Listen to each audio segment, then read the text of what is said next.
అట్లనే ఆడంతలుగా బయటపడాడు. మనం పెట్టే పొగకు ఊపిరాడు కాడే బయటికి రావాలి. సందు చూసి కొడదాం.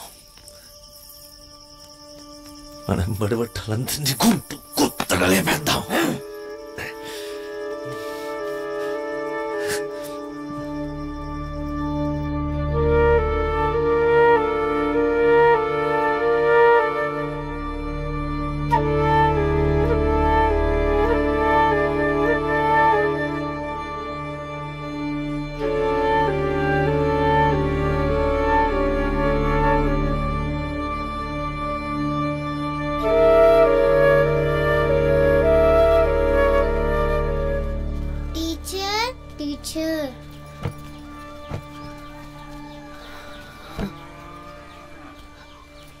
ఇంకెన్ని రోజులే ఇట్లా?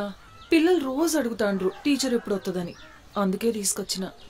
అవును వెన్నెల టీచర్, మటన్ కూడా తెచ్చిన టీచర్.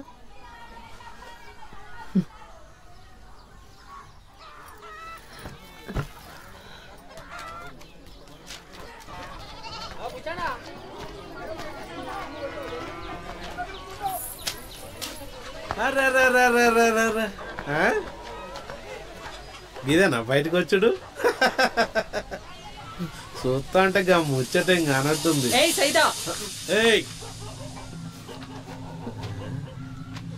గా ధరణిగాడు దండగే 90 గుద్దందే ఏం పని చేత కాదు.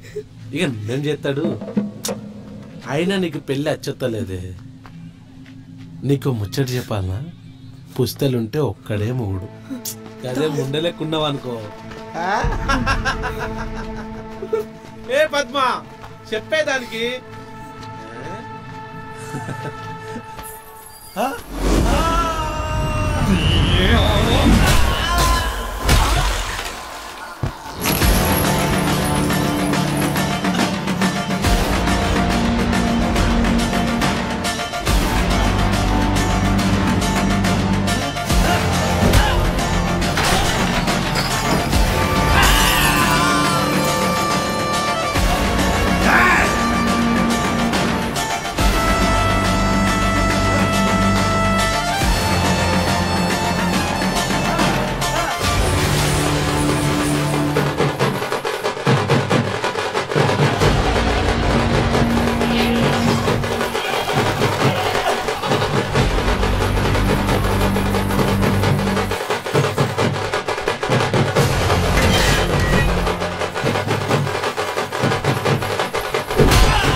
సరైన పెళ్ళం జరిగితే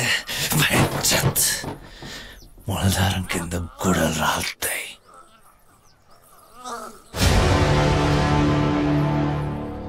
ఎట్లయితే అట్లే చూసుకుందాం.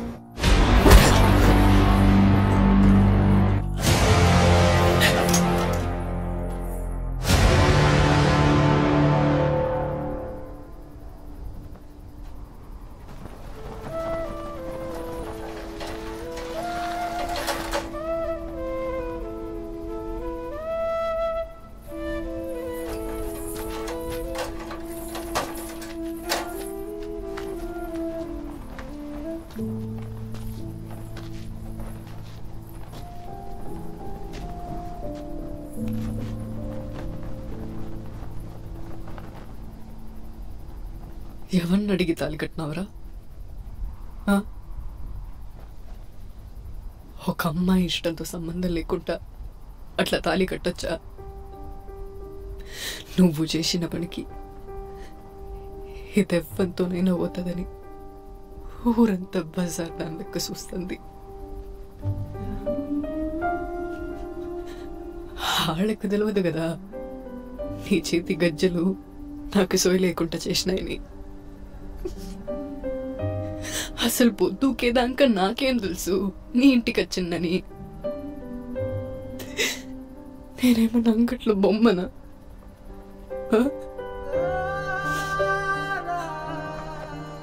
ఎక్కడికి పోవాలనో ఏం చేయాలనో వశపడతలేదు.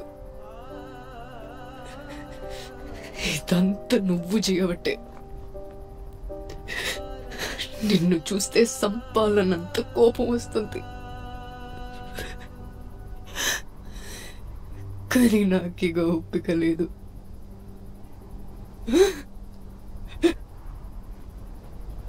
ఎందుకురా నాకు తాళి కట్టినావు?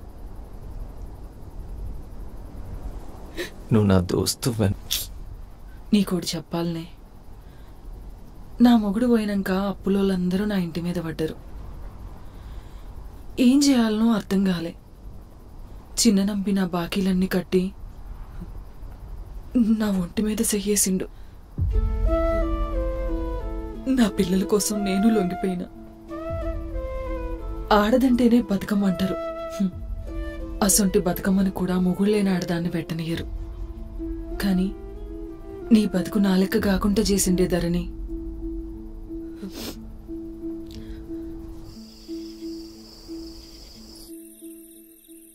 పుస్తకట్టి సుతా దోస్తన్నాడంటే ఇంతకన్నా మంచి మొగుడు ఏడ దొరుకుతాడే? ఆణ్ణి మొగుళ్ళెక్క కాకపోయినా కనీసం చిన్న